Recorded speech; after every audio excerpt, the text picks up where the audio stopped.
Olá, seja muito bem-vindo, seja muito bem-vinda. Eu sou a Gabriela Varela, esse é o Videocast em Detalhes. E aqui, sempre com um convidado, uma convidada, a gente aprofunda numa temática, numa notícia importante do momento. Hoje eu converso com o advogado Vitor Del Vecchio, que é mestre em Direito Internacional pela USP e também consultor em Direitos Humanos e Meio Ambiente. Ele está aqui no estúdio junto comigo. Um prazer te receber aqui, querido.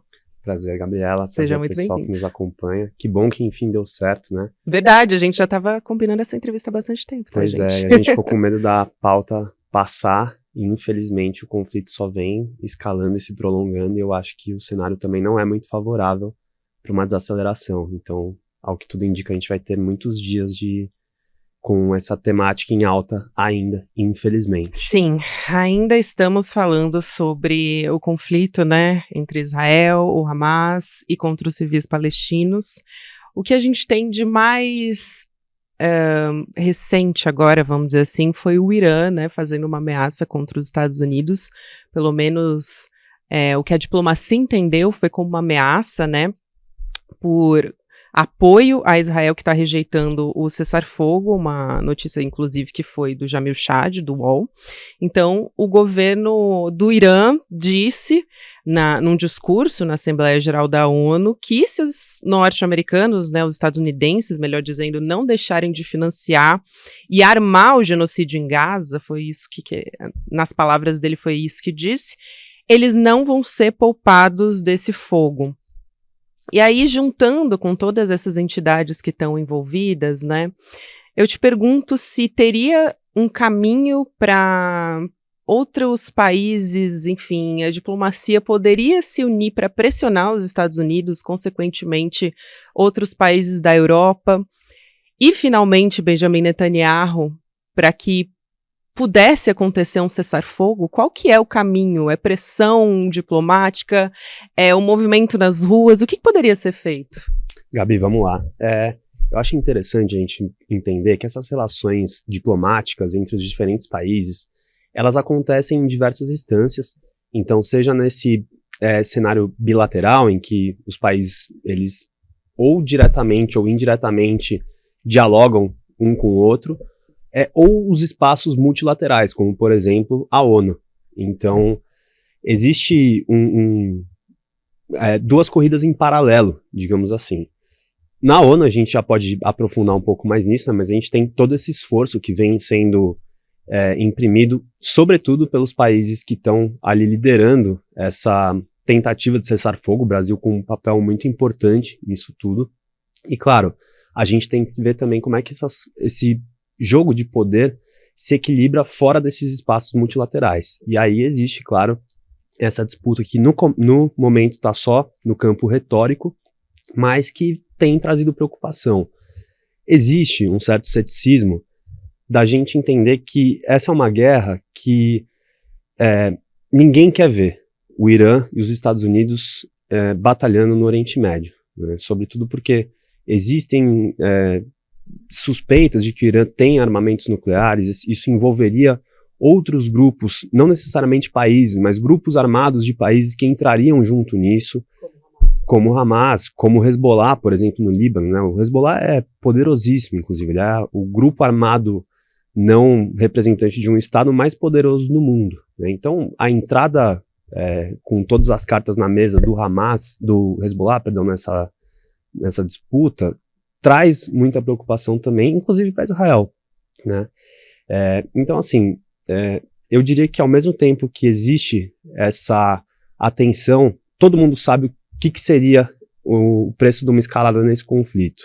Então, existe essa disputa retórica, mas eu acho que no limite, esses dois países, sobretudo os Estados Unidos e Irã, eles tentam, de alguma forma, manter o apoio aos grupos que eles apoiam, mas também buscar uma saída que não envolva o confronto deles. Sim, e essa semana, aproveitando que a gente entrou nessa questão, né, dos líderes desses grupos, o Hezbollah, a Jihad Islâmica e o próprio Hamas se reuniram nessa semana, e isso gera uma preocupação de uma escalada, uma ampliação desse conflito, né, para outras regiões também.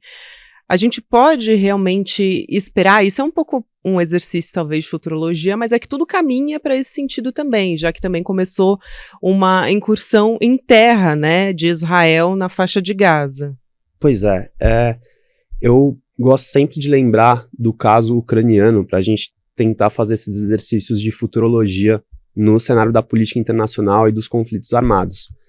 Ninguém contava, ou melhor, eu acho que a grande parte dos especialistas não contavam que naquele momento haveria uma invasão da Rússia na Ucrânia. Da mesma forma, a gente não esperava nesse momento o ataque terrorista do Hamas contra Israel. Então, assim, eu diria que é sempre muito complexo a gente cravar esses futuros. Mas existe também uma leitura de que, assim, essa disputa no campo da retórica, ela existe de maneira muito acalorada. Existem trocas de escaramuças, né? Então a gente já teve, inclusive, muitas baixas do Hezbollah na região do norte de Israel, ali naquela região de disputa entre eles.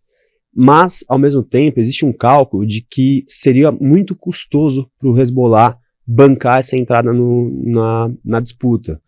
Pelo seguinte, né, Israel tem um grande poderio militar, tem apoio dos Estados Unidos, que inclusive estão com 2 porta-aviões ali encostados pertinho, um deles tem capacidade de 90 aviões, né, isso é uma capacidade de ataque muito forte. E também o Hezbollah, ele é um grupo armado que tem uma grande representatividade na política do Líbano, que é um país que passa por uma aguda crise econômica, uma crise política também. Então, basicamente, o Líbano e o Hezbollah, por consequência, têm problema suficiente na dimensão interna para comprar essa briga com todas as forças. Então, existe uma leitura assim de que também, por mais que essas escaramuças vão ocorrer, que uma disputa retórica também ocorra, o Hezbollah faz um cálculo muito conservador quanto a essa entrada com potência total, porque é isso, ele estaria comprando uma briga que vai ser difícil sustentar.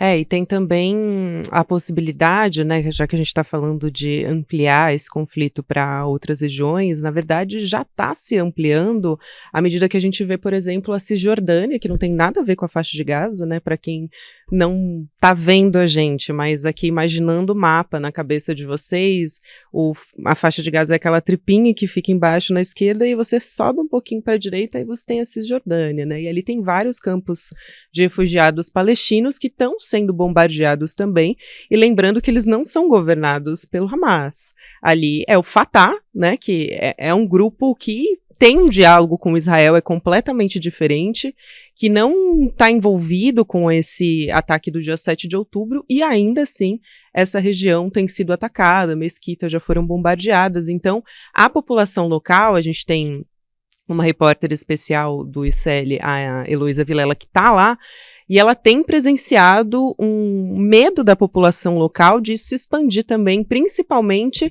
se essas pessoas, a depender de como as coisas vão continuar caminhando na faixa de Gaza, né, se essas pessoas vão ser expulsas de lá, principalmente agora que a gente teve essa incursão por terra. Então também existe a preocupação de continuar escalando, ainda que a faixa de Gaza tenha um destino que a gente ainda não sabe exatamente qual vai ser, se eles vão ser destinados ao Egito, e quem ficar vai ser, enfim, uma situação ainda mais horrorosa do que a gente está vendo no sentido de mortes, mas existe essa preocupação também, né? Pois é, Gabi, acho que até lembrando, assim, nesse desenho geográfico, a faixa de Gaza e a Cisjordânia, elas não são conectadas por terra. Inclusive, a faixa de Gaza não é conectada a nenhum lugar, né? Ela é totalmente cercada. Sitiada, né? Exato, ela é sitiada já, se não me engano, 16 anos, né? Então, inclusive, assim, pensa que pessoas com 16 anos, em sua gigantesca maioria, nunca saíram daquele pedaço de cidade, né? A Cisjordânia é um território muito maior, mas ele é fragmentado internamente, justamente porque existe uma política de anexação de territórios por parte do Estado israelense. Assentamentos. Exatamente, né? E isso é uma das grandes broncas na causa palestina. Inclusive, essa política de assentamentos, o muro e tudo mais, ele já foi... existe um parecer consultivo da Corte Internacional de Justiça que justamente aponta crimes na esfera do direito internacional que a construção desse muro e perpetuação de todas essas políticas envoltas nele causam. E, na verdade, o que a gente vê é um cenário em que essas populações são discriminadas Eu, inclusive, já estive na Palestina, presenciei isso em primeira mão, não é alguém que me contou, eu vi pessoas, assim, serem abordadas, serem esculachadas. Isso foi quando? Desculpa. Eu fui em 2015. Ou seja, gente, é muito anterior, né? Pois é. 54 anos que a gente acompanha. Exato, né? E tem pelo menos 20 anos de política de expansão de assentamentos nessa velocidade na Cisjordânia. E é um processo de ganho de território. E, claro, isso gera um clima de tensão permanente. E a expectativa é que, com os ânimos se aflorando, com o conflito envolvendo os palestinos da faixa de Gaza, o Hamas e os israelenses, isso sobe também na Cisjordânia. Tanto é que o último número que eu vi falava já em 100 mortos lá, e alguns combates, assim, envolvendo inclusive bombas, tiro, né? Existe um controle muito maior da entrada de armamentos na Cisjordânia, mas fato é que existem também pessoas armadas lá que podem fazer uma frente de combate, claro, infinitamente menor do que o poderio bélico de Israel. E esse é um outro problema que a gente encontra na questão palestina-israelense, que é a disparidade de forças. De um lado, a gente tem um Estado hipermilitarizado, rico, super tecnológico, com um exército que está entre os mais poderosos do mundo, e do outro nós temos duas populações que estão geograficamente isoladas, politicamente também não estão unidas, né, porque hoje existe a Autoridade Nacional Palestina, que é como se fosse o governo central que governaria todos os palestinos. Só que o Hamas, depois da eleição que o Hamas inclusive ganhou e não foi reconhecido, ele rompeu e assumiu um governo próprio. Então hoje, quem representa o povo palestino diante da Autoridade Nacional Palestina é justamente esse partido Fatah, que não é inimigo mortal do Hamas, mas eles são opositores no campo político, né? Então, assim, acho que isso só mostra um pouco da fragmentação e do que são esses grupos diferentes dos quais a gente está falando.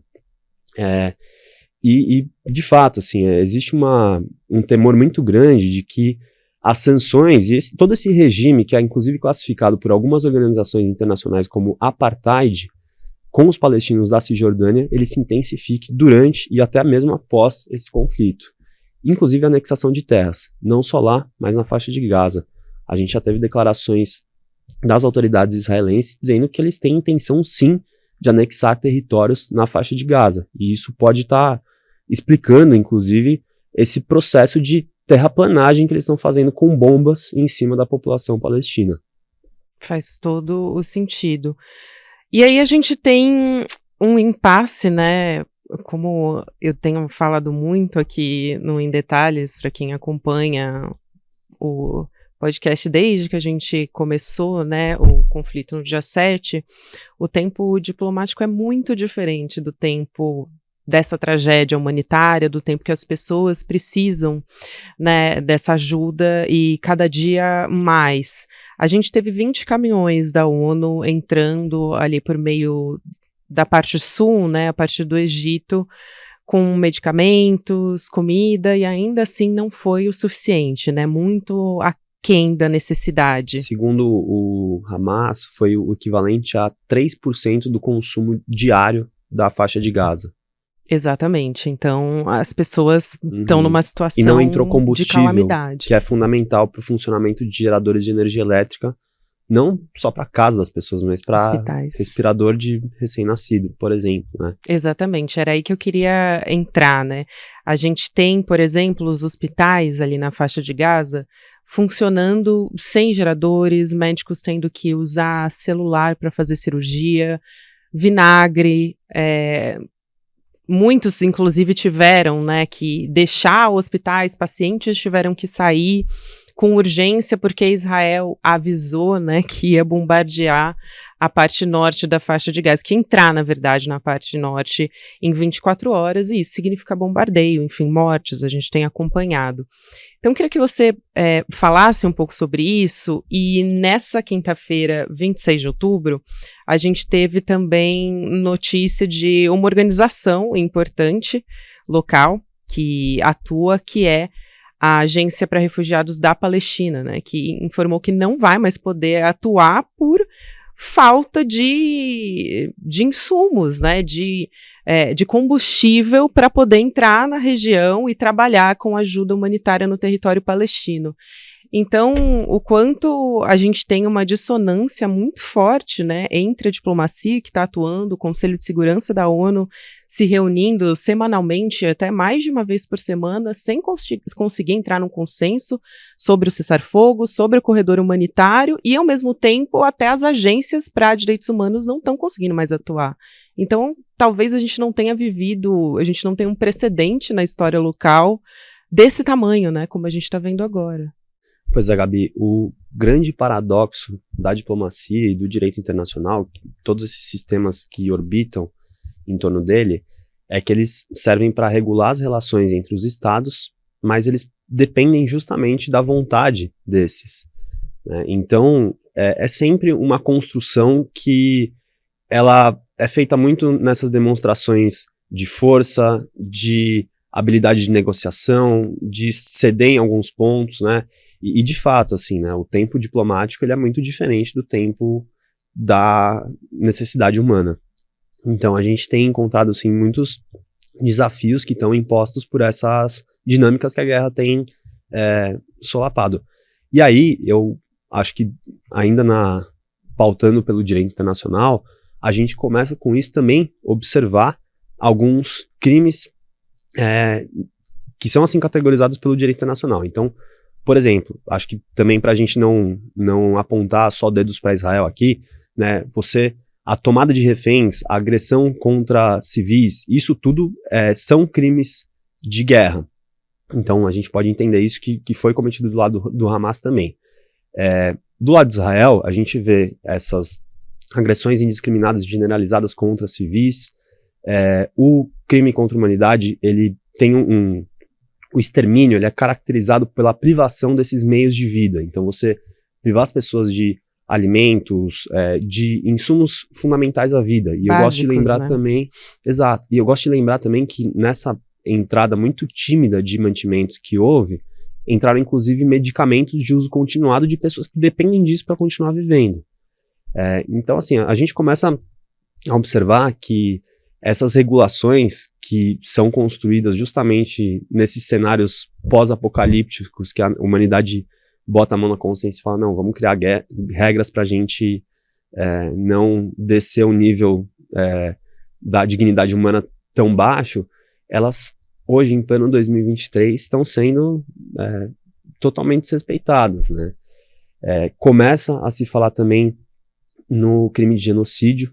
Isso é um debate que eu tenho tido com alguns colegas da área. Eu, particularmente, tenho dificuldade de caracterizar assim, mas assim, é muito claro que existe um processo de limpeza étnica voltado, inclusive, para a anexação de territórios. Isso a gente pode entender a partir do que está sendo feito e das declarações que as autoridades israelenses têm feito. E tem também, a gente estava falando aqui nos bastidores antes de começar até, né, sobre o embaixador de Israel na ONU dizendo que o país ia negar vistos, né, para os representantes das Nações Unidas por conta da declaração do Antônio Guterres, né, o secretário-geral, que disse que esse ataque, né, foi uma reação, não surgiu do nada, foi uma reação a mais de 50 anos de ocupação. E também 35 funcionários da ONU que morreram em Gaza, atuando. Isso também dificulta muito a atuação dessas entidades, né? Total. Assim, tá sendo muito, eu diria que é um fiasco em termos de diplomacia, isso que a gente tem assistido. Eu não diria por parte da ONU, eu acho que, claro, eu sou muito crítico e acho que poderia haver esforços maiores e, inclusive, pensar em outras alternativas, como, de repente, uma operação de paz ali para entrar tropas em Gaza mesmo, resgatar pessoas, ajudar nessa remoção, enfim, isso é um outro tema, mas, assim, eu vejo atuações mais urgentes, vamos dizer assim, exatamente, né? São coisas que o Conselho de Segurança pode autorizar. E, de novo, a gente cai naquela disputa de terem os países que têm poder de veto, sendo Estados Unidos um deles, Rússia e China outros, né? Então, é bastante complexo. Mas, assim, essas declarações que o embaixador de Israel na ONU fez, elas são desastrosas, assim. Eu acho que elas fazem elas compõem com essa retórica de colocar Israel como sempre a posição de vítima.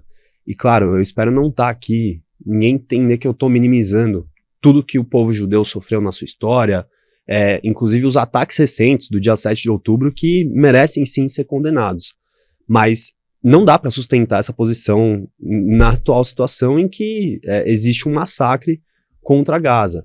E eu entendo que, assim, teve uma outra fala também que esse mesmo embaixador falou, que nós vamos dar uma lição na ONU. Sim. E aí, com isso, ele negou vistos de funcionários humanitários, tem inviabilizado a operacionalização dessas agências. Então, assim, é muito curioso, porque agora a gente vê que Israel, de certa forma, está se colocando contra a ONU, que é o único ente que está ali neutro e tentando construir a solução possível para amenizar a situação, sabe? Então, são portas da paz se fechando. Eu enxergo dessa maneira, assim, e acho que isso ajuda, de certa forma, a isolar Israel, a isolar até os Estados Unidos, que estão sendo fiadores de todo esse movimento.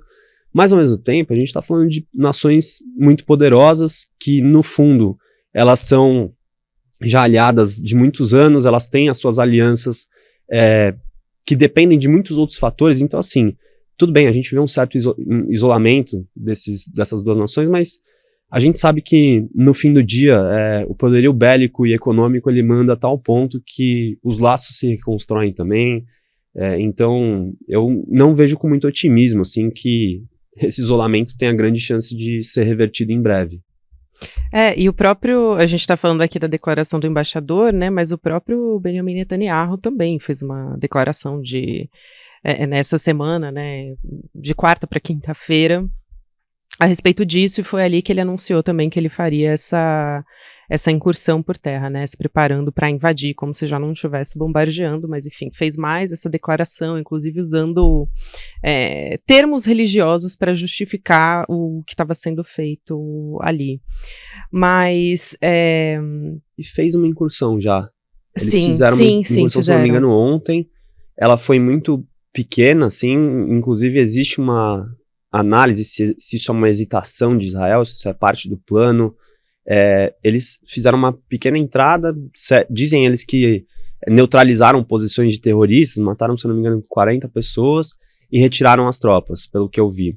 Ele chamou de ação, né, Israel, na verdade, o governo de Israel chamou de ação direcionada, né, e disse que matou terroristas, foi o que eles divulgaram até agora, até essa quinta-feira.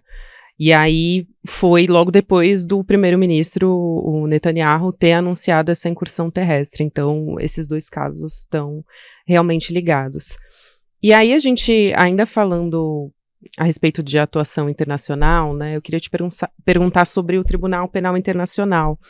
Porque a gente já tem há algum tempo, desde 2021 pelo menos, o Tribunal Penal Internacional investigando supostos crimes de guerra, né, supostos que agora a gente acompanha mais de perto, né, contra os territórios palestinos.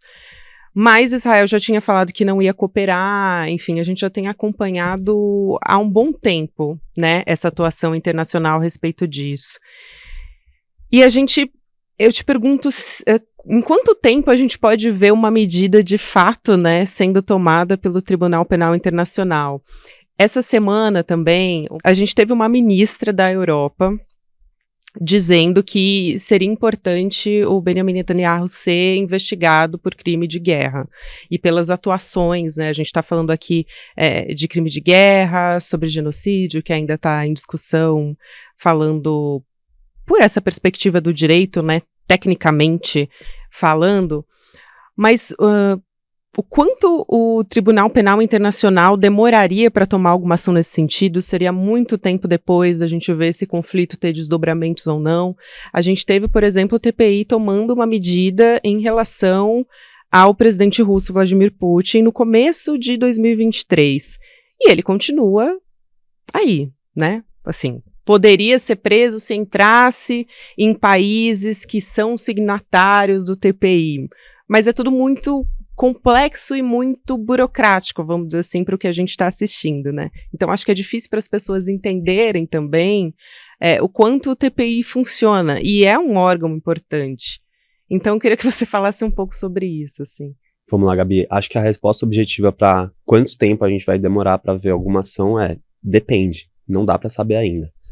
Só para a gente contextualizar aqui para quem está nos assistindo, o Tribunal Penal Internacional, TPI, ele é instituído justamente pelo Estatuto de Roma, que é esse mesmo documento, esse tratado que define o que ele vai julgar, né? Os crimes de agressão, de genocídio, crime contra a humanidade e crime de guerra. E para você estar sob a jurisdição, ou seja, para você poder ser julgado pelo TPI, você precisa aderir ao TPI. Na teoria, né? Porque você também foram se desenvolvendo mecanismos para você poder julgar pessoas cujos países não tenham aderido. E aí, só lembrando assim, né? A Corte Internacional de Justiça, que é o órgão judiciário da ONU, julga países, o TPI ele julga pessoas, né, em geral mandatários. E aí, a investigação que existe hoje já envolvendo Israel lá, ela é contra lideranças israelenses e até mesmo do Hamas, e a verdade é que, assim, existe todo um processo. Primeiro que o TPI ele tem capacidade muito limitada em função de orçamento, de pessoal, em função de uma demanda muito maior do que a capacidade de processamento deles, né? Então acaba existindo uma eleição de casos que ela segue diversos critérios, inclusive políticos, de pressão, etc. Que é o que a gente vê no caso da Rússia e Ucrânia, né? Esse mandado de prisão contra o Putin, ele saiu num tempo que foi recorde, se a gente for pensar em outros processos que estão em andamento, né? E isso, claro, diz respeito a uma pressão internacional muito grande do Ocidente em torno de, enfim, responsabilizar a Rússia. Sinceramente, eu acho que o TPI só vai começar a se movimentar quando a situação tiver amenizado. E eu acredito que o TPI ele deve sim investigar e julgar as lideranças israelenses, sobretudo Netanyahu, que é uma pessoa que deve sofrer um processo de fritura após esse auge dessas investidas militares, né? Lembrando que o Netanyahu ele já vem de um processo de enfraquecimento interno. Israel estava até poucas semanas antes dos ataques com uma grande parte, 10 a 15% da sua população na rua protestando contra o governo. O Netanyahu ele responde criminalmente dentro do país e ele faz várias manobras para se livrar disso, inclusive. Então, assim, eu acho que eu enxergo uma possibilidade que o conflito se amenizando, o Netanyahu ele passa por um processo de fritura interna e isso gera um enfraquecimento para que o TPI também atue em cima dele e possivelmente o responsabilize.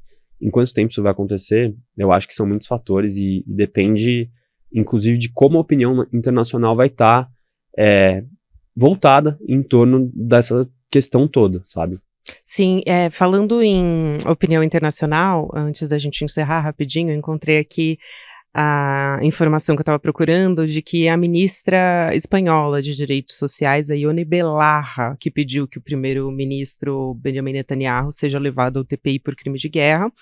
Inclusive, o próprio Pedro Sánchez, né, o presidente da Espanha, deu uma declaração em apoio a Antônio Guterres, então dizendo, olha, eu estou apoiando a declaração dele de que para que haja um cessar-fogo, né, humanitário em Gaza, e lembrando que o Antônio Guterres disse que não era por acaso que aquele ataque aconteceu no dia 7 de outubro, né, mas ele apoia uma resolução diplomática, né, nesse sentido, assim, um apoio à população palestina, mas por meio diplomático para a resolução do conflito. Mas é importante, acho que um país da Europa, ao menos, se posicione nesse sentido. A gente ter o posicionamento, né, uma pressão internacional pode ser um caminho mais rápido, porque como a gente estava falando, né, o TPI, esses tribunais, muito, não que seja lento, né, o tempo, enfim, do que essas coisas acontecem, né, que esses processos acontecem, mas é muito diferente do tempo que a gente precisa de uma atuação urgente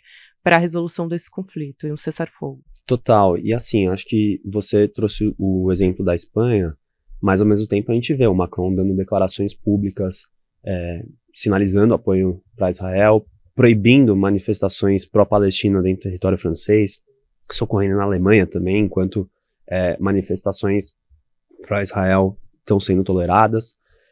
Então, assim, é importante esse movimento, mas eu acho que a gente não pode superestimar o poder dessa declaração da ministra espanhola também.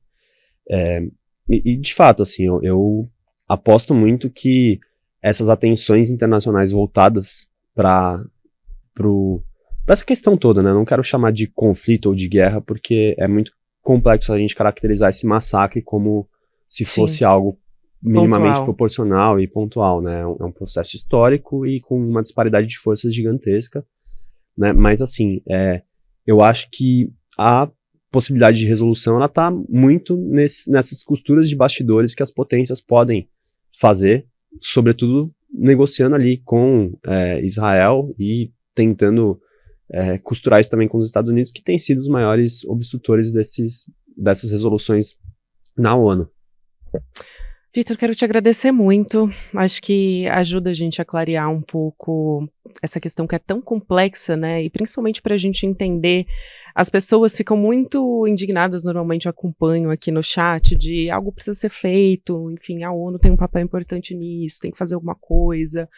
Mas entender que o tempo é isso, né, das resoluções diplomáticas é muito mais complexo do que a ajuda humanitária que os palestinos, enfim, estão precisando nesse momento, mas a gente entender como é que esses processos podem funcionar e como caminhar para um cessar-fogo é bastante importante. E a gente acho que ainda vai ficar, infelizmente, algum tempo falando sobre isso e acompanhando a história, está muito longe, né, de chegar a uma resolução. O Vitor Del Vecchio é advogado, mestre em Direito Internacional pela USP, consultor em Direitos Humanos, Meio Ambiente. Seja sempre bem-vindo aqui. Já fica o convite para você voltar quando quiser. Maravilha, Gabi. Muito obrigado. E a gente continua acompanhando a situação toda, inclusive quem quiser acompanhar isso nas minhas redes. Por favor. Eu produzo conteúdo sobre o assunto. Victor, com C, Del Vecchio, Delvecchio. Perfeito. Qualquer coisa, volta o podcast aí que vocês entendem como pronuncia. É isso aí. O Videocast em Detalhes fica por aqui. Próximo episódio vai ao ar às 10h30 da manhã, ao vivo no YouTube, por onde você acompanha toda a programação do ICL Notícias, de segunda a sexta-feira. E você também pode acompanhar em detalhes nas plataformas de áudio. A partir das 7, 8 horas da manhã, o episódio já está disponível para você. Para quem acompanha essa transmissão ao vivo no YouTube, eu lembro a você que agora você fica com o Videocast Mercado e Investimentos, com o André Campedelli e a Débora Maganha. Essa semana é a primeira semana do Rolê ICL, que começa às 5 horas da tarde com o William De Luca. Um programa de infotenimento para você ficar por dentro do melhor e do pior da internet pelas redes sociais.